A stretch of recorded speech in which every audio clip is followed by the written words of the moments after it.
ہم کریں گے ہر مظلوم کی حمایت۔ السلام علیکم ناظرین، میں ہوں حورین فاطمہ اور آپ دیکھ رہے ہیں حمایتی نیوز HD چینل۔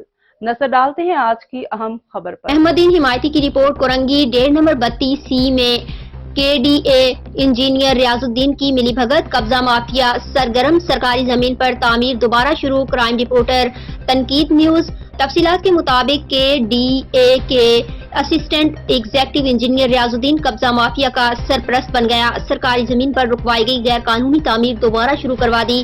KDA کے اسسٹنٹ ایگزیکٹو انجینئر ریاض الدین نے تنقید نیوز پر خبر شائع ہونے کے بعد وقتی طور پر تعمیر رکوا دی تھی، مگر اب KDA اور انکروچمنٹ کو سیٹنگ میں لے کر دوبارہ تعمیر شروع کروا دی گئی ہے۔ ریاض الدین نے کورنگی 1.32C میں KDA کی زمین پر قبضہ مافیا سے ساز باز کر کے تعمیرات دوبارہ شروع کروا دی۔ ٹھیکیدار انیس کو دن رات کام کرنے کا ٹھیکہ دے دیا۔ ذرائع کے مطابق اسسٹنٹ ایگزیکٹو انجینئر نے اپنے اختیارات کا ناجائز فائدہ اٹھاتے ہوئے زمینوں پر قبضہ کے لیے قبضہ مافیا کو کھلی چھوٹ دے رکھی ہے اور کرپشن کا بازار گرم کر رکھا ہے۔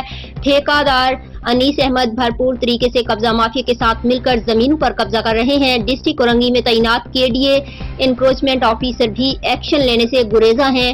اسسٹنٹ ایگزیکٹو انجینئر ریاض الدین ایک اہم عہدے پر براجمان ہونے کے باوجود قبضہ مافیا کو سپورٹ کر رہا ہے، یہ ایک سوالیہ نشان ہے۔ علاقہ مکینوں نے DG کے DA director encroachment SSP anti encroachment chairman anti corruption سے ایکشن لینے کی اپیل کی ہے۔ مزید خبروں اور اپڈیٹ سے باخبر رہنے کے لیے دیکھتے رہیں حمایتی نیوز HD چینل۔